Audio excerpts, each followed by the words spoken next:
আমাদের আমাদের এই কোর্স পরিচালনা আপনাদের মানে আরো কিভাবে ইমপ্রুভ করা যায়, বা কোন বিষয়গুলো দিকে স্ট্রেস দিলে আমাদের ক্লাসগুলো আরো ফ্রুটফুল হয়, সেই বিষয়গুলো আমি একটু আপনাদের কাছে জানতে চাচ্ছি। হ্যাঁ, মুয়াজ্জেম সাহেব বলেন, আপনার জি পরামর্শ স্যার। চাচ্ছি যে আরো জি স্যার। কিভাবে ইফেক্টিভ করা যায় আমাদের লেকচার গুলো, যাতে আপনারা ভালো বোঝেন বা জি ভালোভাবে স্যার। কাজ করতে পারেন। স্যার স্যার আমার একটা মানে ক্রিমিনাল বিষয় একটু বলি। ক্রিমিনাল বিষয়ে স্যার, মানে স্পেশাল পাওয়ার অ্যাক্টের উপরে যতগুলো আইন আছে তার প্রত্যেকটা আইনে প্রত্যেকটা টপিকস এর উপরে ট্রায়ালটা হলে একটা ভালো হয় স্যার। একটা দুদকের উপরে ট্রায়াল হলে ভালো হয়। আরেকটা স্যার, ওই যে বিশেষ করে মার্ডার ট্রায়ালটা, মানে আরো মার্ডার ট্রায়ালটা তো এখানে হয়েছে, আমরা তখন পাই নাই স্যার। আর এই বেশি মার্ডার, ওই যে আঘাতের ট্রায়াল বা মানে মার্ডার রিলেটেড যতগুলো ট্রায়াল আছে সবগুলো হলে ভালো হয়। আর স্যার এছাড়া ওই মানে সিভিলে স্যার, যে প্রত্যেকটা স্পেসিফিক ধরে ধরে ধরে ধরে, যেমন আমরা তো পার্টিশন শুটে গেলাম বা অন্যান্য শুটগুলো, এভাবে করলে স্যার ভালো হয়। আর স্যার আরেকটা হচ্ছে যে, আপনাকে তো, আমি তো বাংলাদেশে আর কাউকে কোনো মানে এরকম আপনার মতো স্যার যে মানে আমরা শিখতে পারতেছি, এরকম কোন একজন শিক্ষক, ইনস্ট্রাক্টর আমাদের দরকার স্যার, একটা কোর্স দরকার। এখন আমি মানে হাইকোর্টে কোচিং করায় মানে বিষয়গুলো, যেমন হাইকোর্টে কোম্পানি ম্যাটার গুলো, তারপরে হচ্ছে স্যার মানে এরকম কেউ জানাশোনা স্যার আছে কিনা, বা আপনি করান কিনা বা স্যার। না, এগুলা কোম্পানি ম্যাটার এখনো আমরা ডিল করি না। আর তবে আমি যেটা আপনাদের কাছে জানতে চাচ্ছি যে আমাদের লেকচারের কোয়ালিটিটা কিভাবে বৃদ্ধি করা যায়, বা এটা আপনাদের কাজে লাগে এমন আর কি পরামর্শ আছে, যে আমরা যে কোর্সগুলো পড়াচ্ছি এগুলোতে আরো কিভাবে ইমপ্রুভ করা যায়, আপনাদের এনগেজমেন্টটা, বা আপনারা বেশি ভালো বোঝেন, বা এটা ভালো মতো সাবমিশন রাখতে পারেন আদালতে, এর দ্বারা আপনারা লাভবান হতে পারেন। সেটা মেইনলি আমি জানতে চাচ্ছি আপনাদের কাছ থেকে। আপনারা হাত তুলতে পারেন। হ্যাঁ, রেজওয়ান স্যার আমি সাহেব। বলি হ্যাঁ, আমি বলি স্যার, হ্যাঁ, নাসিরুল বলেন। কোর্স করে সবচেয়ে বড় উপকার হলো স্যার, আমাদের কনফিডেন্স লেভেল খুব হাই স্যার। জি, হুম। তো অন্য মানে অনেক সিনিয়রদের সাথে কথা বলেও মানে তারাও আশ্চর্য হয়ে যায় যে তোমরা এগুলা শিখলে কোত্থেকে জি। এত অল্প সময়। হ্যাঁ, এইটাই স্যার। তবে কোর্স নিয়ে তো কোনো প্রশ্ন নাই, আমাদের কোনো মানে শঙ্কা নাই। না, হ্যাঁ, আমাদের আরো কিভাবে ইমপ্রুভ করা যায়, কোয়ালিটি ইমপ্রুভ করা যায়, বা তোমাদের আরো ভালো কিভাবে করলে জিনিসটা তোমাদের কাছে আরো বেশি বোধগম্য হয়, বা তোমরা আরো ভালো করে এটা প্রেজেন্ট করতে পারো। কোর্স যা আছে আমরা মোটামুটি স্যাটিসফাইড। হ্যাঁ, হ্যাঁ। যথেষ্ট ইমপ্রুভ স্যার। যথেষ্ট ভালো। আর জি, অন্যরা দেখেন কি বলে। জি। ও, হ্যাঁ, রেজওয়ান, রম রম।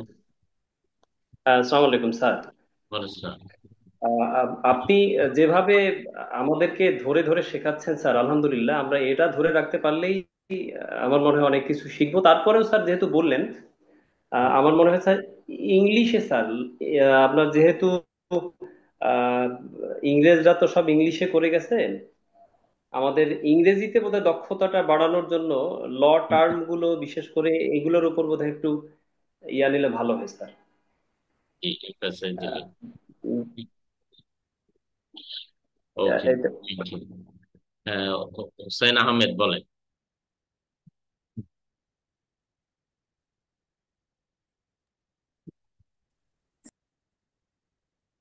Hussain Ahmed, you raise your hand. উনি মনে হয় নেই। মুজাহিদ বলেন, মুজাহিদুর রহমান। স্যার আসসালামু আলাইকুম স্যার। ওয়ালাইকুম আসসালাম। যেহেতু স্যার করোনার সময়কাল থেকে হ্যাঁ। আপনার সঙ্গে আছি আমরা, জি, জি। সে পড়াতে গিয়ে আপনি ঘোষ। একটা শব্দ হ্যাঁ। প্রায় উচ্চারণ করেছেন, সেটা হলো লিগ্যাল জাস্টিস। জি। আমাদের আমাদের জুডিশিয়ারি সিস্টেমটা হলো লিগ্যাল জাস্টিস। রাইট। এখন আমরা অনেক সময় শুনানি করতে গিয়ে এই কথাটা উচ্চারণ করি, কোর্টের সামনে হুম। উচ্চারণ করি, কিন্তু এখনো অবশ্য প্রশ্নের সম্মুখীন হই নাই। যদি কখনো কোনো হাকিম যদি প্রশ্ন করে যে লিগ্যাল জাস্টিসের বাইরে আর কি জাস্টিস আছে স্যার, তা হুম। আমরা যদি লিগ্যাল জাস্টিস টার্মটা আমরা বুঝতেছি যে হ্যাঁ, আমাদের প্রতিকারের বিষয়গুলো আইনে যেভাবে বলা আছে সেইভাবেই আমরা উপস্থাপন করব, এবং কোর্টও সেইভাবেই আহ, ইয়ে দেবে, প্রতিকারগুলো দেবে, অর্থাৎ তার হুম। অর্ডারে আইনসঙ্গতভাবে অর্ডার করতে হবে যাতে সেটা আইনের মধ্যে থাকে। তাহলে এখন লিগ্যাল জাস্টিসের বাইরে আসলে স্যার আর কি জাস্টিস আছে এই জিনিসটা আমাদের কিন্তু এখন ক্লিয়ার না স্যার।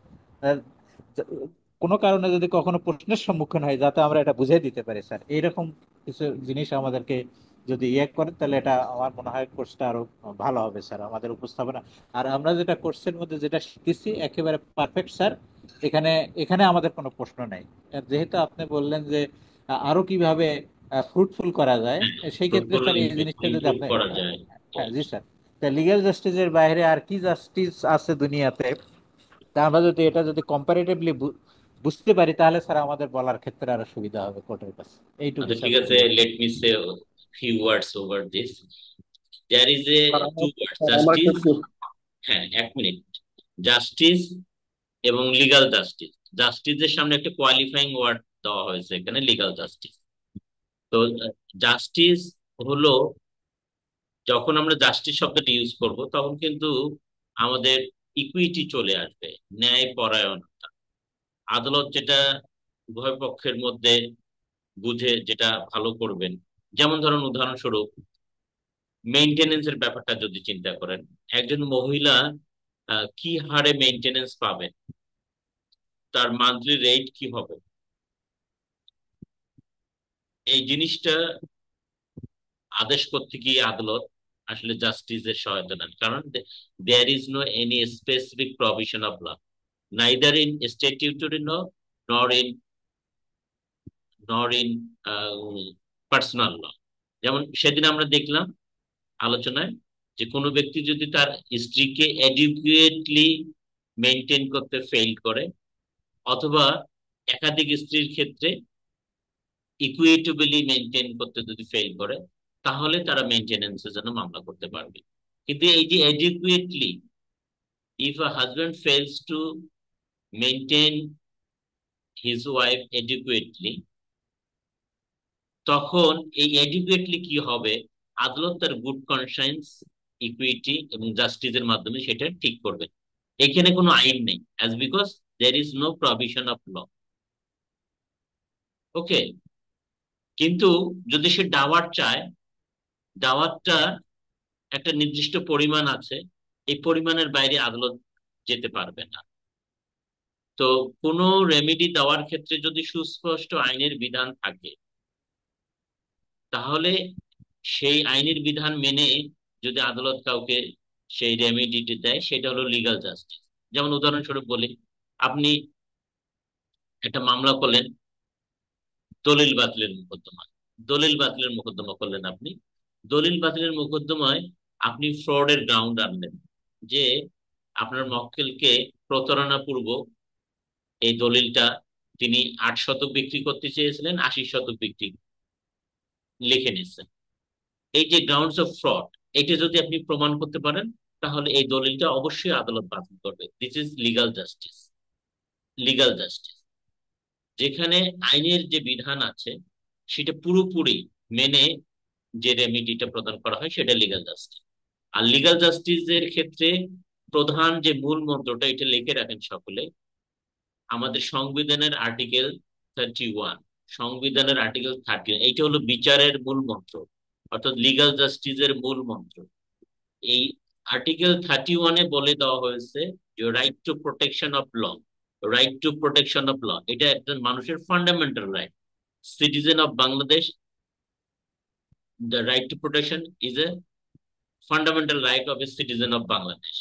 সেখানে কি বলা হয়েছে 31-এ, বলা হচ্ছে to enjoy the protection of law, to enjoy the protection of law.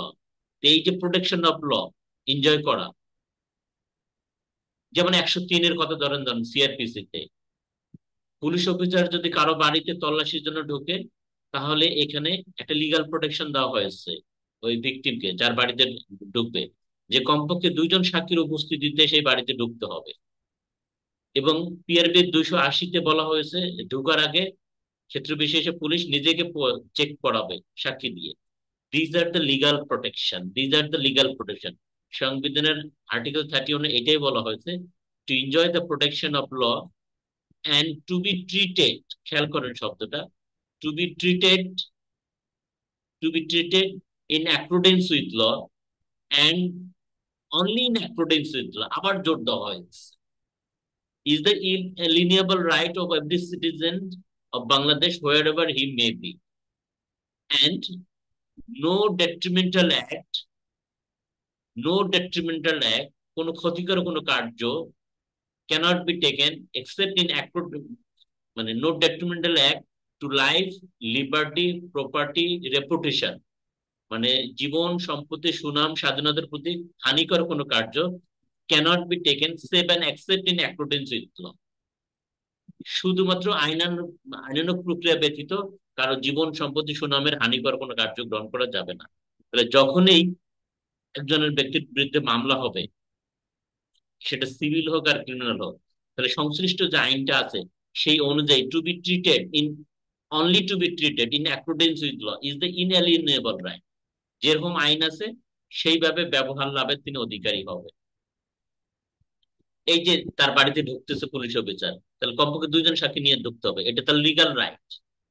280 PRP, তাকে ঘটনাস্থলে জব্দ করতে হবে, সেখানে উপস্থিত সাক্ষীদের স্বাক্ষর নিতে হবে, এটা হলো লিগাল প্রোটেকশন।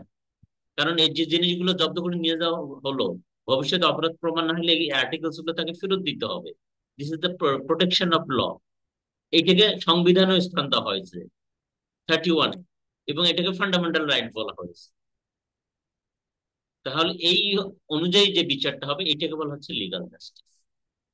আর যেখানে আইনের বিধান নাই, যেমন ধরেন আপনি নাবালকের সম্পত্তি তার মা বিক্রি করছে, নাবালকের সম্পত্তি তার মা বিক্রি করছে without being appointed as a guardian for his person and property. এখন after attaining majority, if the minor sues to have the instrument cancel, তখন আদালত দেখবে যে না, mother was not appointed as a guardian for her property, মানে sons property, অতএব এই দলিলটা বিক্রি করা তার আইনসম্মত হয়নি, তখন দলিলটা তিনি বাতিল করতে পারেন। কিন্তু এইখানে সেকশন 41 বলছে যে আদালত এখানে justice as the justice may require, এ ধরনের একটা সিদ্ধান্ত দেবেন। ওই যে বিবাদের দলিলটা বাতিল হলো, সে তো ওই টাকা দিয়ে কিনছিল দলিলটা, সে টাকা কোথায়? তাহলে নাবালককে নির্দেশ দিতে পারবে, তোমার মা 50,000 টাকায় দলিলটা বিক্রি করছিল, সে 50,000 টাকা ফেরত দাও। তোমার মা আজ থেকে 10 বছর আগে 50,000 টাকা নিয়েছিল, এই 50 বছর আগে এই 50,000 টাকা এরকম মূল্য ছিল, এখন তার ডিভ্যালুয়েশন এরকম হয়েছে, এত পার্সেন্ট তুমি ক্ষতিপূরণ দিয়ে দাও, কারণ জমিটার তো দাম বাড়ছে এতদিনে। এইটা হলো জাস্টিস, এইটা হলো জাস্টিস। আমি বুঝাতে পারছি পার্থক্যটা? জি sir, fine fine sir, very fine sir, খুব চমৎকার স্যার। এইটাকে হলো there is a difference between justice and legal justice. জি আমাদের স্যার, কোর্ট কাছারি গুলো ইজ এস্টাবলিশড হয়েছে by law, civil code section 3 of the civil codes act 1997, অথবা ক্রিমিনাল কোড, ম্যাজিস্ট্রেট কোড যেমন section 6 of the CrPC, session জাজ under section 9 of the CrPC, অন্যান্য যে ট্রাইব্যুনাল গুলো, নারী শিশু ট্রাইব্যুনাল, এসিড অপরাধ দমন ট্রাইব্যুনাল, নানা ধরনের যে ট্রাইব্যুনাল গুলো আছে সবগুলো কোনো না কোনো আইনের অধীনে স্থাপিত হয়েছে, এই জন্য বলা আইন আদালত। Court is the creation of law, so court is to bound to follow the black letters of law in dispensing justice, এর বাইরে যাওয়ার তার কোনো এখতিয়ার নাই। তারপরে কিছু কিছু জায়গায় দেওয়া হয়েছে, যেমন ইনহারেন্ট পাওয়ার আন্ডার সেকশন 151, তারপরে হাইকোর্ট ডিভিশনকে দেওয়া হয়েছে ক্রিমিনাল ম্যাটারে 561A, তারপরে 104 আর্টিকেলে বলা হয়েছে কমপ্লিট জাস্টিসের ক্ষমতা দেওয়া হয়েছে অ্যাপিলেট ডিভিশনে। এই জায়গাগুলোতে তারা ইকুইটি জাস্টিস করতে পারে তাদের গুড কনসেন্স অনুযায়ী। এইটা হলো জাস্টিস, আর বাইরে এগুলো হলো লিগাল জাস্টিস। আশা করি ক্লিয়ার করতে পারছি। জি স্যার, জি sir, very much Nazmul clear সাহেব, sir, thank okay you very much sir. Okay জি, নাজমুল সাহেব বলেন, how can we sir improve our quality? Sir sir এই জায়গাটায় যদি আরেকটু বলে দেন তাহলে স্যার মুজাহিদ সাহেবের বিষয়টা আরেকটু ক্লিয়ার হবে। যদি স্যার একটু বলে দেন স্যার, মোরাল জাস্টিসটা কি, এটা যদি একটু বলে দেন সাথে স্যার, যোগ করে দেন যদি স্যার একটু দেন স্যার। হ্যাঁ, মরাল কনভিকশন, হ্যাঁ মরাল Moral কনভিকশন, conviction, জি স্যার। হ্যাঁ মরাল কনভিকশন হলো বা এইটা হলো, যেমন ধরেন চেকের মামলায় নালিশকারী পক্ষে কোর্ট একটা মেন্টালি ইয়ে হয়ে যায়, লিলিয়েন্সি এসে যায়, মেন্টালি অ্যালাইনমেন্ট হয়ে যায়। ও স্বামী চেক দিছো, এত তুমি আসাম, অপরাধী। এই যে বিচার, মানে সাক্ষ্যের বিষয়গুলো ভালো মতো বিবেচনায় না নিয়ে তার একটা আউট অফ মানে কনসেপশন, প্রি কনসেপশন, মানে বায়াসনেস থেকে তিনি একটা রায় দিয়ে দেন, ও তুমি চেক দিছো, এত তুমি অপরাধী। এখানে চেক হ্যান্ড ওভারের ক্ষেত্রে 138 অ্যালন উইথ আদার সেকশন যে বিধানগুলো আছে, সে বিধানগুলো আদালত কোনো বিবেচনায় নিত না। এটা গেল মরাল কনভিকশন। তেমনি চুরির মামলা, চুরির মামলা হলো, বললো যে আমার এরকম স্বর্ণ গহনা ইত্যাদিতে চুরি গেছে, রিকভারি হোক বা না হোক, সেটার অস্তিত্ব প্রমাণ হোক বা না হোক, চুরির মামলা। এই যে কালকে যেমন রনি বলছিল যে কাজের মহিলা এইরকম সোনা গহনা সব নিয়ে গেছে, কিন্তু কতটুকু নিয়ে গেছে, কয়টা নিয়ে গেছে, সেগুলো উদ্ধার হইলো কি না হলো, এগুলো বিবেচনা না করে, ও তুমি তো কাজের মেয়ে ছিলা, এতে তুমি নিয়ে যাইতে পারো, এই ধারণার বশবর্তী হয়ে যে শাস্তি দেওয়া হয়, এটাকে বলা হচ্ছে মরাল কনভিকশন। এটাকে বলা হচ্ছে moral conviction. Thank you sir. জি, হ্যাঁ, ইফতেখার বলেন। আসসালামু আলাইকুম জি স্যার। প্রাসঙ্গিক ক্রমে এই জাস্টিস এবং লিগ্যাল জাস্টিসের বিষয়টা নিয়ে আসছেন স্যার। এখানে জি স্যার এগুলো স্যার চমৎকারভাবে উঠে আসছে। এটার সাথে আতাউল্লাহ ভাইও যোগ করছে মোরাল জাস্টিস। তো জি স্যার আপনি আরেকটা বিষয় প্রায়ই বলেন, বাট এটা যেহেতু আলোচনাটা আসছে প্রাসঙ্গিক ক্রমে, এটার সাথে ল অফ ইকুইটিটাও মনে হয় ইনভলভ। স্যার আপনি হ্যাঁ প্রায় সময় বলতেন ল অফ ইকুইটির ক্ষেত্রে স্পেসিফিক রিলিফ টেক্সের সেকশন 31 বা এই ধরনের কিছু প্রভিশনই শুধুমাত্র অ্যাপ্লিকেবল হবে, যেখানে সেখানে অ্যাপ্লিকেবল হবে না। তো এই রাইট। আলোচনাটা যদি এখানে যোগ করে দিতেন তাহলে কমপ্লিট প্যাকেজটা এখানে থাকতো আর কি স্যার। যে ওহো, ল অফ ইকুইটি তো আমরা যেখানে সেখানে বলি আইনের হুম হুম আদালত, ন্যায় বিচারের আদালত, এভাবে সেকশন 151-এ যথেচ্ছার করি বা। হুম। তো এখন ইকুইটির প্রভিশনটা স্পেসিফিক্যালি সিভিলে কোথায় প্রযোজ্য হবে, বা এই বিষয়টা যদি এই আলোচনাতে আনতেন তাহলে ভালো হতো আর কি স্যার। ধন্যবাদ। এটা হলো এরকম যে আমাদের কোর্টগুলো, আমাদের এখনো আইনের ডিপার্টমেন্ট, ল ডিপার্টমেন্ট গুলো আমাদের পড়ায়, ইকুইটি নামে একটা বই পড়ায়, পড়ায় না? সকলেই পড়ছেন আপনারা? পড়েছি পড়েছি। জি স্যার, পড়ায় ই- পড়ায় স্যার। সকলেই পড়ছি আমরা। হ্যাঁ, এই ঢাকা ইউনিভার্সিটিতে পড়াইছে ইকুইটি, ইকুইটি অ্যান্ড ট্রাস্ট। হ্যাঁ, এই যে ইকুইটি যে পড়াচ্ছে এরা যুগ যুগ ধরে, যে ইকুইটির অ্যাপ্লিকেশন আছে কিনা আমাদের দেশে, সেটা কিন্তু এই লয়ের টিচাররা আসলে মোটেও অবগত না। তারা মোটেও তারা অবগত না, মোটেও তারা অবগত না। কেন অবগত না? ইকুইটি আসলে আদালত সব ক্ষেত্রে করতে পারে না, আদালত সব ক্ষেত্রে করতে পারে না, সব ক্ষেত্রে আদালতকে সেই ক্ষমতাটা দেওয়া হয়নি। আইনে শুধুমাত্র সিভিল ম্যাটার গুলোতে তিনটা জায়গায়, আইনে শুধুমাত্র তিনটা জায়গায় আপনার এই ইকুইটি করার ক্ষমতা দেওয়া হয়েছে, তিনটা জায়গায় ক্ষমতা দেওয়া হয়েছে। এই তিনটা জায়গার বাইরে আদালত কখনোই কোনো ধরনের ইকুইটি বা ন্যায়পরায়ণ কোনো জাজমেন্ট দিতে পারবে না। যেমন ধরেন, এই একটা জায়গায় যেমন বলা হয়েছে যে আর্টিকেল, সরি আর্টিকেল নয়, সরি, সেকশন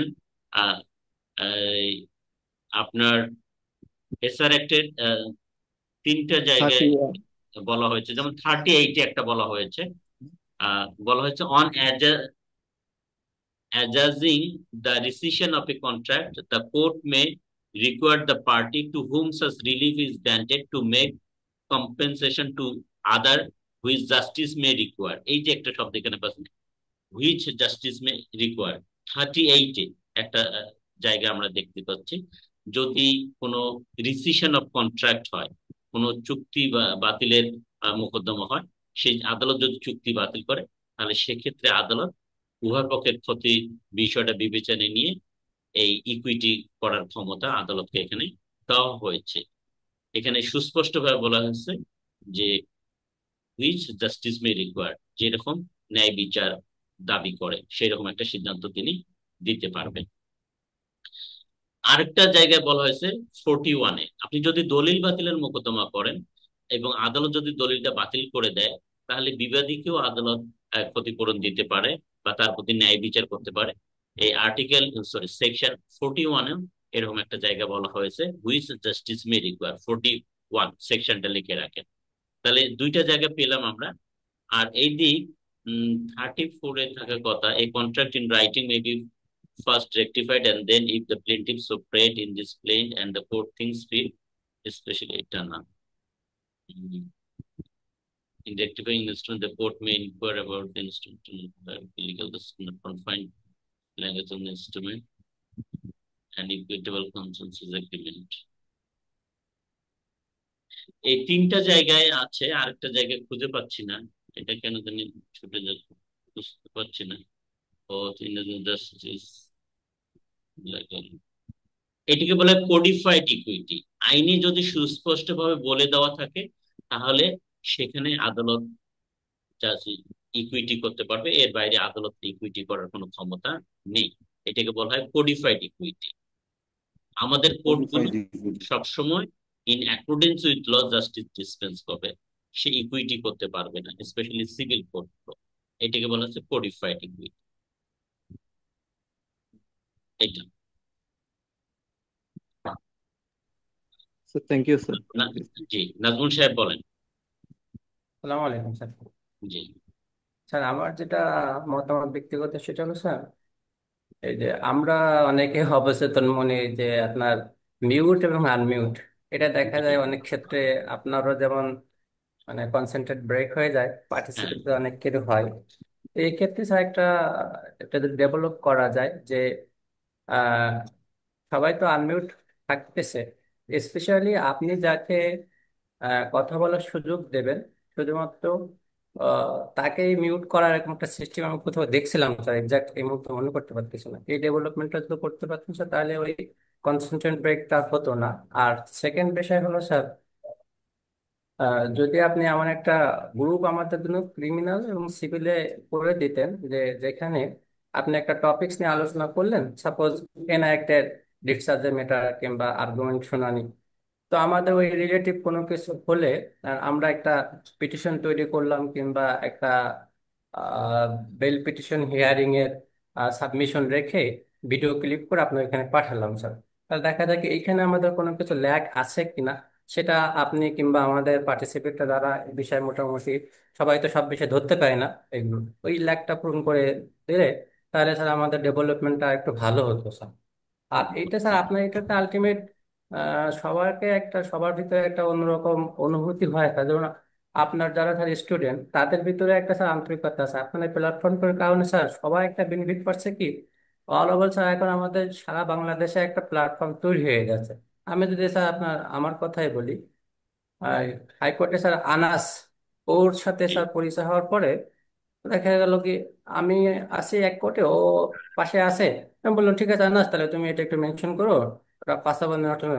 এমনকি স্যার ক্যান্টিনে দেখা হলে খাবার পর্যন্ত শেয়ার করা হয়, এই যে একটা জি, আন্তরিকতা স্যার, এটা হ্যাঁ একটা হ্যাঁ অনেক বড় বেনিফিট স্যার। এমনকি স্যার এখন আমাদের গ্রুপে অনেকেই থাকে যে অমুক বারে কে আছে এ আছে, দেখা গেছে সবাই মোটামুটি একটা বিশ্বাসযোগ্যতা অর্জন করে যে না মোটামুটি স্যার যেভাবে শেখাচ্ছে আমরা তো ওই হ্যাঁ লেভেলে মোটামুটি যাচ্ছে, তাহলে ওনার কাছে মামলাটা গেলে অনেকে এমন হয় যে স্যার আমি রিফার করতে ভয় পাই যে যার কাছে হ্যাঁ, দিলাম সে কন্যাছে নাকি, তো এই ভয়টুকু আর থাকে না স্যার জি যে জি, এটা হয়েছে। হ্যাঁ, এটা একটা হ্যাঁ আমাদের ভিতরে সবাই একটা মোটামুটি আলহামদুলিল্লাহ একটা পজিটিভ আসতেছে।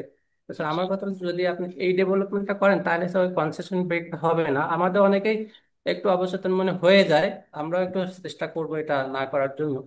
আর যদি ওই গ্রুপটা স্যার খুলেন তাহলে স্যার আমাদের ওই ডেভেলপমেন্টটা একটু হতে পারে, সিভিল এবং ক্রিমিনাল দুইটা যারা আপনার পার্টিসিপেট তাদের এখানে অ্যাড করে নিলেন।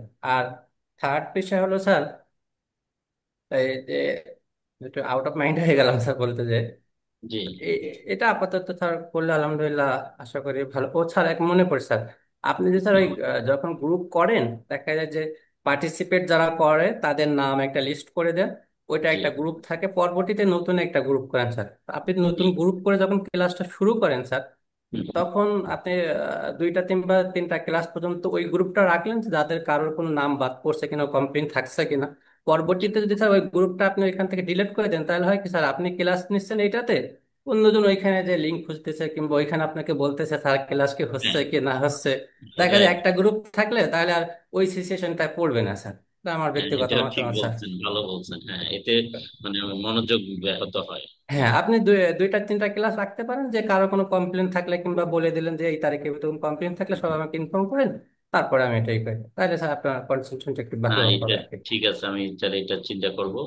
আর আপনার যে সাজেশনটা ছিল যে মিউট এবং আনমিউট নিয়ে, আমরা গতকাল ক্লাসটা এরকম ভাবে চালিয়েছিলাম যে একদম মানে মিউট করে দিয়ে আমাদের নির্ধারিত সময় পর্যন্ত আমরা ক্লাস চালিয়ে যেতে থাকবো, যাতে কোনোভাবে ক্লাসটা বাধাগ্রস্ত না হয়। এটাতে স্যার আবার কিছু একটা অসুবিধা হয় স্যার, সেটা কি, হ্যাঁ, প্রশ্ন যখন একটা মনের ভিতর আসে স্যার, ওটা উত্তর হ্যাঁ, না পাওয়া পর্যন্ত মাথার ভিতর হ্যাঁ, ওইটাই ঘুরতে থাকে, এটা হ্যাঁ, হ্যাঁ, মানে কনসেন্ট্রেশন ওইটা দেওয়া হয় না যায় না। স্যার। কিছু কিছু হ্যাঁ, ক্ষেত্রে হয়তো আহ, আমরা অনেকেই না বুঝে কিংবা অবচেতন মনে একটু অপ্রাসঙ্গিক প্রশ্ন করে ফেলি।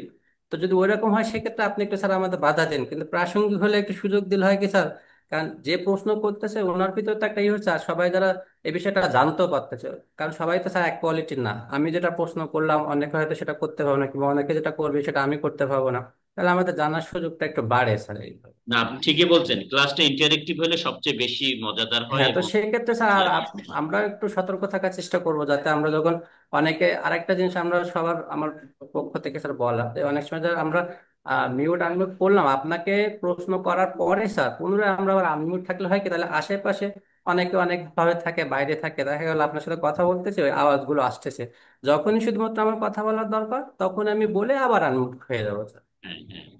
এটা তো একটা সুবিধা। জি ওকে, স্যার। ঠিক আছে, আপনার বিষয়গুলো চিন্তা ভাবনা করা হবে। হ্যাঁ, ইমরান লস্কর বলেন। জি, আসসালামু আলাইকুম স্যার। বলেছিলাম। স্যার, ওই যে লার্নের নাজমুল ভাইকে অসংখ্য ধন্যবাদ। আমার যে মনের কথাগুলো উনি বলছেন, আমার না শুধু টোটাল আমাদের প্রোগ্রামের, আমি মনে করি উনি এ টু জেড বলে ফেলছেন। জি, জি, তারপরও একটু আহ, বলতেছি যে ওই যে আপনি স্যার হইলো কি করে রাখবেন, মিক্স করে রাখবেন।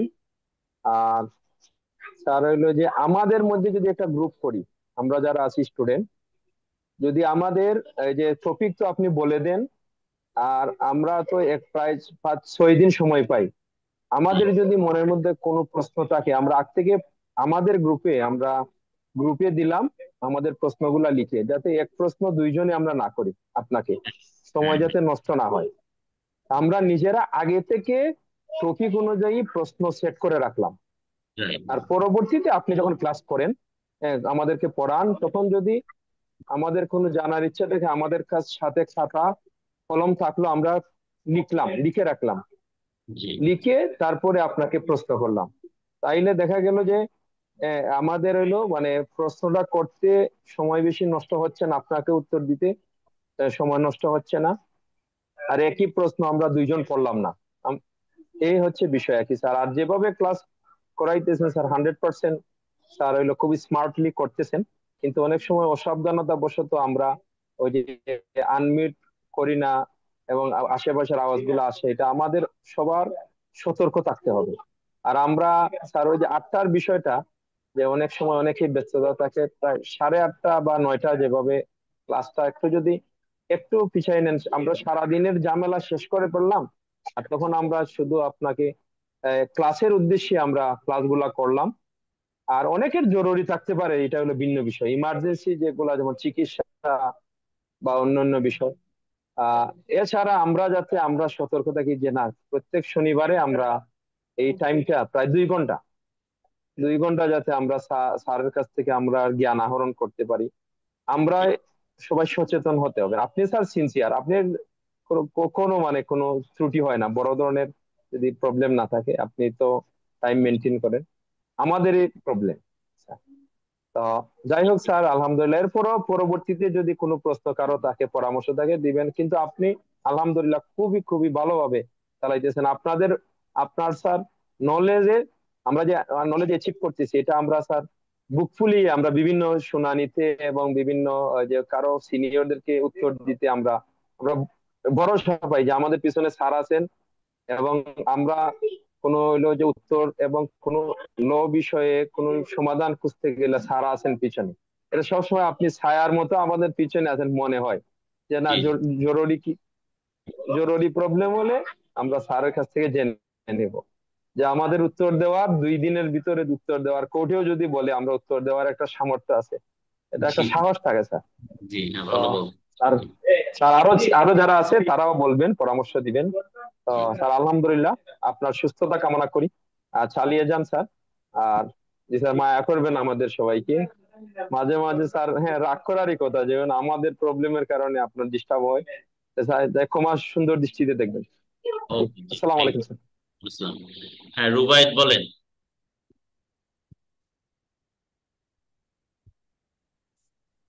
স্যার আসসালামু আলাইকুম। বুঝলাম। স্যার স্যার জি। আমি তো হচ্ছে স্যার ওই যে ইভিনিং ল কলেজের ছাত্র, এই জন্য স্যার আসলে জি। ওই মানে না না, মানে আইনি আইনি ভাবনার জায়গাটা স্যার অনেক দুর্বল আর কি। কারণ আমি তো স্যার ওই যে আসলে 4 বছর বা আরো বেশি পড়তে পারি নাই, যার কারণে স্যার যে বিষয়গুলি বলেন, যেমন 31টা যেভাবে স্যার বুঝাইছেন, এটা হুম, আসলে মানে স্টেন গান দিয়ে গুলি করে যেন মাথার ভিতরে যায় ওইরকমই গেছে আর কি। কারণ আমরা তো স্যার আসলে ওই যে গ্রামসি বা মিশেল ফুকো বা কার্ল মার্কসের আইনি ভাবনা স্যার পড়ি নাই। জি ইভেন মানে যদি বলি স্যার, আমাদের সাবকন্টিনেন্টে সবচেয়ে বড় যিনি আর কি মানে কবিগুরু রবীন্দ্রনাথ ঠাকুরেরও স্যার আইনি ভাবনা ছিল স্যার, মানে আইনটা আসলে কেমন হওয়া উচিত। জি কারণ প্রধান বিচারপতি হাবিবুর রহমান একটা বইও লিখেছেন মনে হয় এরকম, যে রবীন্দ্রনাথ ঠাকুরের আইনি ভাবনা। জি আসলে এগুলি স্যার অনেক গ্যাপ আছে আমাদের, আমরা স্যার আসলে লিগাল টার্মস বা ফ্রেজ এগুলো হয়তো বুঝি না। এই জন্য স্যার আমাদের অনেক ক্ষেত্রে অনেক গ্যাপ আছে। তা আপনি যেভাবে পড়ান এটা আসলে মানে অনেক ইউনিক, অনেক মানে এটাকে কি বলবো স্যার ইংরেজি ভাষায়, মানে আউটস্ট্যান্ডিং আর কি স্যার। G, thank you. আপনার সাথে থেকে থেকে হয়তো কিছু কিছু বিষয়ে অনেক কিছু সমৃদ্ধ হচ্ছি। রিসেন্টলি স্যার আমার একটা ঘটনা ঘটছে 10 তারিখে, এই 10 তারিখে যে জি আহ, একটা হিরোইনের মামলায় স্যার 400 গ্রাম হিরোইন, এই মামলাতে স্যার আমার আমার আসামি ছিল একজন, মানে হোল মামলাটাই স্যার মানে একুইটেড হয়ে গেছে। আবার এমনও হয়েছে ঘটনা, ওই মামলাতে শুরু থেকে অ্যারেস্ট হয়েছে, এখন পর্যন্ত তার জামিনে হয় নাই, ওই দিনই তারা একবারে খালাস নিয়ে বেরিয়েছে। আবার হোল মামলাটাও আবার আমরাই পরিচালনা করছিলাম, আর স্যার আরেক ছাত্র জড়িত ছিল। তো একটা বিষয় স্যার আর একটু বলবো, এটা স্যার কাছে আরো এর আগেও নিবেদন ছিল আর কি। ছোট করে হলেও স্যার কোন এক সময় যদি মানে আমাদের দেশে তো স্যার অনেক ধরনের আইন, মানে হ্যাঁ, মূল আইন, বিধি, পাশাপাশি ল বাই লস যে বিষয়গুলি আছে স্যার আর কি। আপনি একবার এই বলছিলেন এটা। হ্যাঁ জি স্যার, এটা স্যার অনেক দুর্বলতা আছে, মানে আমার ক্ষেত্রে অনেক দুর্বলতা আছে। বা আমরা অনেক সময় মানে বলি আর কি স্যারকে, স্যার ওই একটা বিষয় এরকম কোন রুলিংস আছে কিনা। আসলে হুম, আপনার সাথে থেকে একটা বিষয় হয়েছে, মানে মূল আইনটাকে খুব মানে ফলো করার একটা একটা ঝোঁক তৈরি হয়েছে। আসলে মূল আইনটা যদি আমি বুঝতে পারি, তাহলে মনে হয় আমার ওই ওই অ্যাপেক্স কোর্টে কি কি কথা বলা আছে না আছে এইদিকে আসলে আমার যাওয়া লাগে না। বা কেউ থ্যাংক যদি ইউ। বলেও আমাকে যে হ্যাঁ, রুলিংস আছে কিনা, তা আমি আসলে একটু মানে ভেবাচাকা খেয়ে যাই। আসলে আমি তো আসলে রুলিংস অত পড়ি না, পড়ার জি আসলে অত ধৈর্য শক্তিও নাই। তো আপনার সাথে থেকে যেটা হয়েছে যে ফৌজদারি পড়ি বা দেওয়ানি পড়ি, মূল আইনটাকে পড়ার যেরকম স্যার একটা ইয়া হয়েছে। যেমন আপনি কিছুদিন আগে একটা আইনের কথা বললেন যে ওই সিভিল সুট প্র্যাকটিস ম্যানুয়াল বিষয়, হুম, তো তখন থেকে আমার মাথায় যে এই আইনটা করেছে এটা খুঁজে বের করতে বুঝে, পরে স্যার জি আমি এটা পাইছি আইনটা, চট্টগ্রামের একজন আইনজীবী আমাকে এটা দিচ্ছে, পরে ওইটা আমি আবার প্রিন্ট করে নিচ্ছি। তো ওইখান থেকে স্যারকে ওই দিন একটা প্রশ্ন করা যে ম্যানুয়ালটাকে স্যার আমরা কিভাবে পড়বো, জি ম্যানুয়ালে যে বিষয়গুলি বিধৃত করা হয়েছে সেটাকে আমরা কোর্টে কিভাবে মেনশন করব। তো ওইটা পরে স্যার আমি আবার পাইছি ওই সিআর উপরতে যে ম্যানুয়ালে যে আইনগুলিকে কোডিফাইড করা হয়েছে এটাকে প্যারাগ্রাফ আকারে বলতে হয় আর কি, যে এত নং প্যারাগ্রাফ আর কি। এটা আবার আমি সিআর স্যার ওই রুল 25-এ যা পাইছি আর কি। জি তো আপনার কাছে থেকে আমার এখন পর্যন্ত অনেক সাফল্য আছে, তার মধ্যে সবচেয়ে বড় সাফল্য হইলো স্যার 7-11-এর দরখাস্ত এলাও করা, যেটা হুম, মনে হয় না গত 10-15 বছরে গাজীপুরে কেউ করছে, পিটিশনে এলাও হয়েছে বা মানে এরকম শুনি নাই স্যার। 7-11 তো এলাও হয়ে গেছে, মানে এটা আমি করছি স্যার, মানে আমার আলহামদুলিল্লাহ। হাত দিয়ে। জি। স্যার একটা শুধু নিবেদন থাকবে ওইটাই স্যার, মানে আমাদের আইনটা এটা। আর আরেকটা বিষয় স্যার, সেটা হলো মানে লিগ্যাল টার্মস এন্ড ফ্রেজ গুলি, কারণ আমাদের আইনগুলি কিন্তু স্যার মানে ব্রিটিশরা যেটা করছে তারা স্যার র্যাপিড ল করে নাই। আমরা এখন দেশ স্বাধীন হওয়ার পরে পার্লামেন্ট বসার পরে যেটা হয়েছে, আমরা শুধু র্যাপিড ল করি। হ্যাঁ, র্যাপিড ল করার কারণে যেটা হয় যে আইন তো হইলো একটা কোল্ড লজিক, কিন্তু আমরা হয়তো বা আইনটা প্রণয়ন করতেছি খুব মানে হট একটা মানে বিষয় মাথায় রেখে, যার কারণে আইনটার স্থায়িত্ব হচ্ছে না, কোথাও না কোথাও যে হোঁচট খাচ্ছে, আবার এটাকে ব্যাক কইরা আবার এটাকে সংশোধন করতে হচ্ছে, মানে একটা হযবরল অবস্থা। যেরকম আজকে আম, পটুয়াখালী শহীদুল ভাইয়ের সাথে কথা বলতে গিয়ে একটা বিষয় হইলো যে 11-র এখন নাকি এটা আগে যাইতে হবে, কি বলেছেন, লিগালিড হয়ে যাইতে হবে, নারী শিশু আইন। তো হ্যাঁ, হোল আইনটাই চলবে একটা বিশেষ ট্রাইব্যুনাল আকারে। হ্যাঁ। তাহলে এখন আবার ওই একটা জায়গা আবার কেন আবার ম্যাজিস্ট্রেট সাহেব আবার কেন এখানে হাত দিবে? এই যে স্যার সাংঘর্ষিক অবস্থা, রাইট, এইখান রাইট। থেকে আমাদের উত্তরণ কি? আর ব্রিটিশরা বেশিরভাগ আইনটা তো স্যার আর সিম্পল সেন্টেন্স দিয়ে করে নাই। সমস্যা হুম। হইতেছে যে আমাদের এই হ্যাঁ, তারা মানে বেশিরভাগ কমপ্লেক্স কম্পাউন্ড এইভাবে করার কারণে আমরা মানে মানে খেয়ে হারায় ফেলাই। মানে এই এক্স্যাক্টলি। জায়গাগুলিতে যদি স্যার আমাদের একটু যদি ধইরা দেওয়ার যদি একটু চেষ্টা করেন কখনো কোন একটা কোর্সে, যে আইনটাকে আসলে কিভাবে পড়তে হবে, যদি একটা জায়গা নিয়ে এইটা হচ্ছে কমপ্লেক্স, হোল সেন্টেন্সটা কমপ্লেক্স, এটা কম্পাউন্ড, এই জায়গাটা স্যার আমরা ভেঙে ভেঙে কিভাবে করব, এই অংশটা স্যার আমার মানে আমি খুব করে স্যার ফিল করি আর কি। তাইলে মনে হয় যে মূল আইনটা মানে আমরা আরো বুঝতে পারবো বা স্যারের কাছাকাছি যাইতে পারবো আর কি। ওকে, ঠিক আছে। ধন্যবাদ স্যার। থ্যাংক ইউ, ভালো পরামর্শ দিয়েছেন অনেক এটা। কথা বলে ফেলছি সরি হ্যাঁ, স্যার। এটা মানে এই ইংরেজিটা কিভাবে পড়তে হয় এইখানে, ঠিক আছে, কমপ্লেক্স কম্পাউন্ড সেন্টেন্স থাকে এবং খুব বড় বড় সেন্টেন্স এই ব্রিটিশ ল গুলোতে। এইটা আমি একদিন দুই দিন দেখাইলে ইনশাল্লাহ আপনাদের সকলেই হয়ে যাবে এটা। হুম। ওকে, থ্যাংক ইউ। এরপর বলেন সঞ্জিত কুমার চন্দ।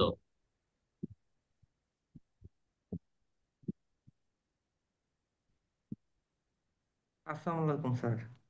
জি। স্যার আমার মাথায় কিছু বিষয় আসলো, আমি বলি আসলে এটা দরকারি হবে কি হবে না ওইটা আপনি সিদ্ধান্ত নিলে ভালো হয় আর কি। ওকে, জি। আহ, আমি যেরকম একটা জিনিস ফেস করি যে এই লিখিত আর্গুমেন্ট দিলে কি এটা কি বেনিফিট হয়, মানে এটা কি আমার ক্লায়েন্ট কোনো বেনিফিট পাবে আমি যদি লিখিত আর্গুমেন্ট দিয়ে মানে জমা দিই কোর্টে? এই জিনিসটা আসলে জানি না, আমি অনেক জায়গায় জিজ্ঞাসা করছি, কেউ ওরকম বলতে পারে না আর কি। এই বিষয়টা একটু যদি বলেন স্যার। লিখিত আর্গুমেন্ট দেওয়ার যদি আপনি দেন, তো এইটা আপনি যে আর্গুমেন্টস গুলো করেন ভার্বালি করেন, সেটা হয়তো অনেক সময় আদালতের মনে নাও থাকতে পারে, দীর্ঘদিন পরে জাজমেন্ট লেখে। সেক্ষেত্রে লিখিত আর্গুমেন্টস দিলে এটা যদি নথিতে থাকে, বা পেশার সাহেব জজ সাহেবকে একটু মনে করে দেয় যে স্যার এটাতে লিখিত আর্গুমেন্টস আছে, তাহলে হয়তো এটা তার কিছুটা কাজে লাগবে। এই দিক থেকে আপনি কিছুটা বেনিফিটেড হতে পারেন। বিশেষ করে সহকারী জাজ, সিনিয়র সহকারী জাজ নিচের দিকে যারা আছে তাদের জন্য আপনি হয়তো ফ্যাক্টসটা গুছাই লিখলেন, মামলাটা বাদীর মামলাটা বা বিবাদীর যে পক্ষের আইনজীবী আপনি হন, হ্যাঁ, যে মানে গুছাই লিখে দিলেন, বা অসঙ্গতি গুলো, সাক্ষ্যের যে অসঙ্গতি গুলো, কন্ট্রাডিকশন, ডিসক্রিপেন্সি গুলো যদি আপনি লিখে দেন, তাহলে এটা যদি রেকর্ডে থাকে তাহলে তার জাজমেন্ট লেখার ক্ষেত্রে খুব সুবিধা হবে। তিনি এটা চট করে এটা কোট করতে পারবেন আর কি। এই দিক থেকে আপনি কিছুটা বেনিফিটেড হবে বলে আমার ধারণা আর কি। আরেকটা বিষয় স্যার, এই আপিল স্টেজে মানে কিছু বিষয় বুঝি না, মানে বুঝি না বলতে গেলে কনফিউজিং হয়ে যায় যে এখন একটা মামলা আপিলে আছে, এখন আমি ল বিষয়েও কিছু কাজ করতে পারি, আবার অন ম্যারিটে আমি এভিডেন্সও দিতে পারি। মানে উদাহরণস্বরূপ স্যার এখন আপিলে আছে, আমি চাইলে তো order 7 rule 11 rejection of plaint দিতে পারি। আবার আমি এই যে আরেকটা প্রবলেম পেলাম যে অর্ডার 20 রুল 5, মানে ইস্যু যে থাকে, দেখা গেল 5টা ইস্যু আছে, এখন লার্নেড লোয়ার কোর্ট দেখা গেল 3টে ইস্যুতে সে বলছে, বাকি 2টি ইস্যুতে কিছুই বলে না। এখন হুম। অর্ডার 20 রুল 5-এ বলা আছে যে প্রত্যেকটা ইস্যু তার রাইট, সেপারেটলি বলতে হবে, তার সেই ব্যাখ্যা দিতে হবে। রাইট। এখন আমার একটা মামলায় এরকম প্রবলেম, এখন আমি বুঝতে পারতেছি না যে তাহলে কি আমি এই এই একটা ইস্যুতেই আমি আহ, একটা পিটিশন দেব, দিয়ে বলবো এটা কি ভালো হবে নাকি এখন, বা এটা আমি কি বলবো, আমি কি রিমান্ডে চাবো নাকি আহ, এই বিষয়গুলো একটা মানে জটিল বিষয় সিভিল মামলার ক্ষেত্রে স্যার, মানে আসলে বুঝি না কি করব। না, আবার রিজেকশন অফ এগুলো ক্লেম। তো আমরা এই যে এবারে বাটোয়ারা মোকদ্দমায় আপিলের একটা সেগমেন্ট আমরা রেখেছি, তখন আমরা এই জিনিসগুলো আসলে জি শিখিয়ে স্যার, দেবো। এটা হলে একটু ভালো হয়, মানে দ্বিধাদ্বন্দ্বে থাকি যে কোনটা করলে ভালো হবে, অনেক কিছুই তো করা যায়। হ্যাঁ, হ্যাঁ। আবার স্যার আরেকটা বলছিলাম যে এই যে অ্যাডিশনাল এভিডেন্সের বিষয়, যে আপিল যে আমি আমাদের এখানে যেরকম হয় যে অ্যামেন্ডমেন্ট দেয়, ওটা মঞ্জুর হলে আমরা রিমান্ড চাই। এখন এইটাই করব নাকি ওই ওই অর্ডার 41 রুল 27 যে আছে অ্যাডিশনাল এভিডেন্স হিসেবে আমি ওই লার্নের জেলা জজ সাহেবের কাছে তো চাই, মানে আমি চাইতে পারি আর কি। তো ওই হুম। দিকে গেলে কি ওটা বেটার হবে নাকি? এটাও তো আসলে আমাদের এখানে তো মানে বুঝি না যে কোনটা করলে বেটার মামলাটার জন্য আসলে। আজ ইনশাল্লাহ আমরা এটা তো রাখছি, এটা আমি শিখাই দেবো, এটা জি খুবই স্যার, এই জিনিসটা হলে মানে মানে অনেক দিকে যেতে পারি, এখন আমি কোন দিকে গেলে ভালো হয় এটা তো আসলে বুঝতে পারি না। এটা আমি ইনশাল্লাহ প্র্যাকটিক্যালি শিখাই দেবো আপনাদের, এটা টপিক জি রাখা স্যার। হয়েছে।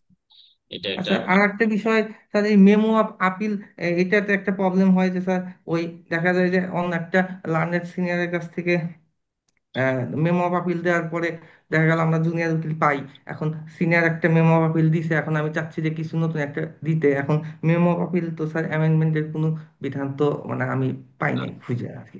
তাহলে এখন আমি কি করব, সিনিয়র এখন বলছে ঠিক আছে, কিন্তু আমি যদি কিছু কথা ঢুকাইতে চাই, এখন লিখিত থাকলে তো ওটা বেটার হয় স্যার, মানে আমরা মুখে বললে তো জুনিয়র মানুষ অতটা জি, সাহস পাই না যে কোর্ট কিভাবে নেবে, কিন্তু লিখিত থাকলে তো তাও থাকলো আর কি। আমার জি। মানে উপরে হাইকোর্টে গেলে ওটা তো লিখিত আছে, যখন মেমো আপিলে ওটা তো একটা বেনিফিট পাবে।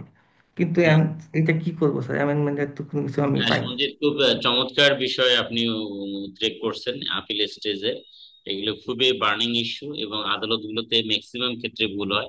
আমি যেমন আপনাদের সিরাজগঞ্জ থাকার সময় আহ, দুই তিনটা এরকম হয়েছিল যে আহ, আপিলের মেমো গুলো আমি জিজ্ঞেস করছিলাম, দেখছিলাম যে আপিল গুলো একদমই হয় না, আপিলের মেমো গুলো একদমই হয় না। হ্যাঁ। তো দুই একজন লয়ারকে আমি বলেছিলাম, তারা অসন্তুষ্ট হয়েছে। তারা ভেবেছে যে আমরা সিনিয়র লয়ার, এখানকার এত বড় লয়ার, স্যার আমাদের ভুল ধরে, কোনো জজ সাহেব তো কখনো বলেনি। তো একজন দেখলাম যে খুব বিরক্ত হয়েছে আমার ওপর, সিনিয়র লয়ার, আমি নামটা বলতেছি না। পরে ওনাকে আমি এই বললাম যে আপনি অর্ডার 41 রুল 1 সাব রুল 3 পড়ে দেখেন যে আপিলের মেমো কিভাবে ড্রাফট করতে হয়, সুনির্দিষ্ট ভাবে সেখানে আইন দেওয়া আছে। আমার উপর বিরক্ত হয়ে আপনার লাভ নেই। এটা এটা 100 150 বছরে কেউ আপনাদের বলে নাই, দ্যাটস অ্যানাদার ম্যাটার। আপনারা কখনো শিখতে চান নাই বা আইনটা কখনো পড়ে দেখেন নাই। আপনারা বরাবরই ওই অন্যের দেখা ড্রাফট দেখে ড্রাফট করছে, কিন্তু সংশ্লিষ্ট আইনটা পড়ে দেখেন নাই। আমরা এবার এটা রেখেছি আমাদের, ইনশাল্লাহ আমি শিখাই দেবো আপনাদের। হ্যাঁ, শিখাই দেবো, তাহলে আর ভুল হবে না এই যে। হুম। স্যার আর একটা বিষয় বলি, যেহেতু আপনি তুললেন স্যার, এটা ঠিক যে স্যার আপনার বিষয়ে অনেকেরই রাগ ছিল, কিন্তু স্যার এখন আবার বিষয়টা অন্যরকম স্যার। এখন হুম। যেহেতু আপনি তুললেন তাই আমি বলি আর কি। এখন কিন্তু অনেকে আফসোস করে, এখন হুম। আমি আমু নাম বলতে চাচ্ছি না, কিন্তু স্যার অনেকে আফসোস করে, সিভিলও করে, আর বিশেষ করে স্যার ক্রিমিনাল সাইডে স্যার আমাদের মতন যারা আছে তারা আফসোস করে যে স্যার অনেক আপনি এরকম বেল দিছেন যেগুলো আসলে দেওয়ার কথা না, বা উনিও জানে না দিবেন, জি। কিন্তু এই জিনিসটা এখন মিস করে যে স্যার তো আসলে শুনতো, স্যার দিত, কিন্তু এখন হুম। তো একটা মানে রোবোটিক সিস্টেম আগের মতন। তো এই জিনিসটা এখন স্যার ওই দাঁত থাকতে দাঁতের মন বোঝে না, এইভাবে আমি বলি আর কি সবাইকে। মানে আমি স্যার আপনার আগে থেকে আমার পছন্দ আপনাকে, তো এই জন্য আমি অনেকের কাছে কথা শুনছি আর কি, জি, যে জি। মানে তোমারই খালি পছন্দ আমরা, মানে স্যার বকে। না, তো যে এখন পরশুদিন আপনাদের একজন সিনিয়র লয়ার ফোন করছে, তো বললো যে স্যার আমরা যে কি হারাইলাম আপনাকে, আরে আমরা সত্যিই হ্যাঁ খুবই জি স্যার, এটা সবাই আছি। হ্যাঁ, বুঝতে পারতেছে স্যার। এরকম বললো একজন আর কি। হ্যাঁ। না হাউএভার। এটা স্যার সব জায়গাতেই হচ্ছে আর কি, মানে এটা মানে সবাই এখন বলে যে স্যার অনেক ভালো ছিল, স্যার একটু রাগ করে বলতো আমরা ই করতাম, কিন্তু এখন দেখতেছি তো আমরা অনেক রিমেডি পাইছি। হ্যাঁ। এখন তো ওই রেমেডি গুলো আমাদের তো একটা অভ্যাস হয়ে গেছে আপনি জি। থাকার কারণে স্যার। মানে এই যে কথাগুলো বললাম স্যার, এটা তো আসলে আমার টেনশন ছিল না যে আমি আপনাকে বললে আপনি আমাকে ভুল হলে বলবেন এটা করো তুমি, তো জি এখন জি এমন অবস্থা যে আমি বলবো ওইটা একটা ভিক্টিমাইজ সিচুয়েশন হয়ে যায় কোর্টের ভিতরে, জেলা জজ কোর্টে জুনিয়র, যে আহ, মানে আমি যদি ঠিকও বলি আমার ওইটা তো নাই যে আমাকে আমি ভুল বললো আপনি বুঝা দেন। এই যে বকা খাইলেও তো রেমেডিটা বলো মানে শুনলাম আমি পরে, বকা খেলাম কিন্তু রেমেডিটা তো শুনলাম পরে। রাইট কিন্তু আমাকে যদি রেমেডি না বলে যদি আমি বকা খাই বা না মঞ্জুর করে দিল, আমি তো শিখলাম না। এই এক্স্যাক্টলি। জিনিসটা এই আসলে স্যার। জায়গায় আমি কথা বলতাম যে নামঞ্জুর করলাম কিন্তু আমি বলে দিলাম যে এটা এইভাবে হয়তো জি জি এইভাবে জি করা স্যার, লাগতো, ওই আইনে করা লাগতো। হম হম। এই জিনিসটা খুব এটা আমি ফেস করছে হ্যাঁ যে শিখি। নামঞ্জুর করে দিলাম, তাহলে এখন কেন নামঞ্জুর করলো এটাই তো আমি বুঝলাম না। Right right, yes. Okay, thank you ঠিক সঞ্জিত। আছে স্যার। এরপর আহমদ হোসেন বলেন। স্যার আসসালামু আলাইকুম। বলছিলাম। স্যার আমার একটা রিকমেন্ডেশন ছিল যে আমরা যেহেতু বাটরা স্যুটের কোর্স করতেছি, জি সেই ক্ষেত্রে স্যার একটা প্র্যাকটিক্যাল একটি বাটরা মামলার আর্জি এবং বাদী পক্ষের জবানবন্দি এবং বিবাদী পক্ষের জবাব এবং বিবাদী বিবাদী পক্ষের জবানবন্দি, এই বিষয়ে স্যার কম্বিনেশন করে যখন আদালত জাজমেন্ট দেয়, এই জাজমেন্টের মধ্যে হয়তো কোনো পক্ষের ফেভারে রায় যায়, কোনো পক্ষের ফেভারে রায় যায় না।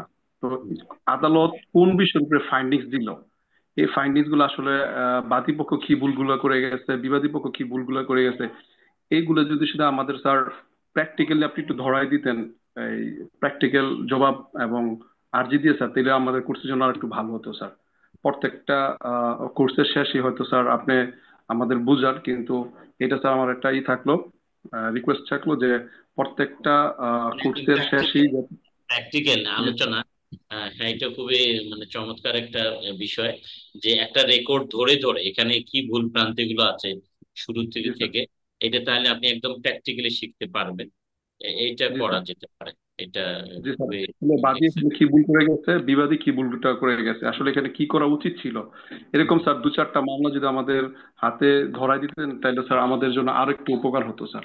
আর আরেকটা বিষয় স্যার আমি জানতে চাচ্ছিলাম যে বাবা যদি মারা যায়, সেই ক্ষেত্রে তার যে সন্তান আছে, যে দুই বিয়ে করে, যে দেখা গেছে যে দুইটা বিয়ে করছে, এক ঘর বাটোয়ারা করতে রাজি আছে, আরেক ঘরের ওয়ারিশরা বাটোয়ারা করতে রাজি নাই, সেই ক্ষেত্রে যেই ঘরের আহ বাটোয়ারা করতে রাজি নেই তার ওয়ারিশ গুলো বা তার ছেলে সন্তান গুলো নাবালক, সেই ক্ষেত্রে তারা কি স্যার এই মামলা বাদী হয়ে করতে পারবে বাটোয়ারা স্যুট, বা যদি তারা বিবাদী হতে পারবে কিনা নাবালকরা স্যার, এটা স্যার একটু জানার ইচ্ছে হচ্ছে। হ্যাঁ, নাবালকরা বিবাদী হতে পারবে। তবে মামলা দায়েরের পর বিবাদী নাবালকদের বিবাদী করে মামলা করা যাবে। মামলা হওয়ার পর এদের গার্ডিয়ান নিয়োগ করে দিতে হবে। গার্ডিয়ান নিয়োগ করে দিতে হবে। তাহলে মানে নাবালক বিবাদীদের পক্ষে গার্ডিয়ানরা মামলা পরিচালনা করতে পারবে, তাহলে কোনো অসুবিধা নেই। আমরা সকলে এই জানি স্যার কোর্ট থেকে। ক্যানট সু অ্যান্ড বি সুট, কিন্তু জি স্যার। মাইনর, যদিও এটা আইনের প্রিন্সিপাল, মাইনর ক্যানট সু অ্যান্ড বি সুট, কিন্তু মাইনর আবার অর্ডার 32 বিধান অনুযায়ী মাইনরের পক্ষে, মাইনরকে যদি মামলা করতে হয় তাহলে নেক্সট ফ্রেন্ডের মাধ্যমে মাইনর মামলা করতে পারে। তেমনি ভাবে আমরা তো বললাম যে মাইনর ক্যানট সু অ্যান্ড বি সুট, অর্থাৎ তার বিরুদ্ধে মামলা করা যায় না, কিন্তু তারপরে যদি করার প্রয়োজন হয় তাহলে তার গার্ডিয়ান নিয়োগ করে দিতে হবে। এইভাবে আপনি এই মামলাটা করতে স্যার পারেন। কোর্ট থেকে গার্ডিয়ানশিপ মামলা করে অভিভাবক নিয়োগ করে তারপর কি মামলা করতে হবে স্যার? না না না না না না। আপনি মনে করেন এক্স একজন বাদী হয়ে মামলা করলো, তিনজন বিবাদী, তার মধ্যে একজন হয়তো নাবালক আছে, নামের জি পাশে স্যার। ওখানে লিখে দিলেন নাবালক, বয়স সহ লিখে দিলেন নাবালক। তারপরে আদালতে একটা অ্যাপ্লিকেশন দিতে হবে যে এই নাবালকের এই নিকটাত্মীয় আছে, তাদের যে কোনো একজনকে গার্ডিয়ান নিয়োগ করা যেতে পারে। তখন আপনার এই পিটিশনের প্রেক্ষিতে আদালত ওই যে পিটিশনে নিকটাত্মীয় যাদের নাম বলছেন তাদের নোটিশ দেবে যে এই নাবালকের নামে এরকম মামলা হয়েছে, তো আপনারা নাবালকের নিকটাত্মীয়, আপনাদের মধ্যে কেউ এই তার গার্ডিয়ান নিয়োগ হতে চান কিনা, এইরকম একটা নোটিশ দেবে। ওদের মধ্যে যাদেরকে নোটিশ দেওয়া হলে তাদের মধ্যে কেউ একজন এসে যদি বলে যে হ্যাঁ আমি উম, নাবালকের গার্ডিয়ান হতে চাই, তখন আদালত তাকে গার্ডিয়ান নিয়োগ করে দেবে। এই গার্ডিয়ান মামলা পরিচালনার জন্য যে খরচ হবে, এইটা বাদীকে বহন করতে হবে। বাদীকে বহন করতে হবে। এইটা হলো প্রসেস। আপনি এই প্রসেসটা ভালো করে আরো বুঝতে চাইলে অর্ডার 32 পড়ে দেখবেন। অর্ডার 32 তে আছে এই প্রসেসটা। জি sir, thank you. Thank you. আসসালামু আলাইকুম। হ্যাঁ, রনি বলেন, advocate Roni from Dhaka court. মনে হয়নি। হাউবার, আজকে আমরা আর ক্লাস করতে চাচ্ছি না। আমাদের আহ, এই কোর্সটাতে পার্টিসিপেন্ট সংখ্যা মাত্র 28 জনের মতো হয়েছে। তো আমরা এই একটা কোর্স মাত্র 30 জন বা 28 জন নিয়ে করতে চাচ্ছি না।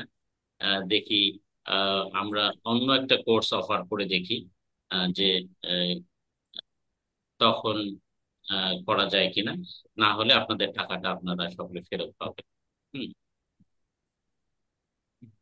ওকে। আমি একটা কথা বলবো, একটা সময় দিন। স্যার হ্যাঁ, স্যার এই বিষয়টা আমি একটু রিকোয়েস্ট করতে চাই স্যার আপনাকে।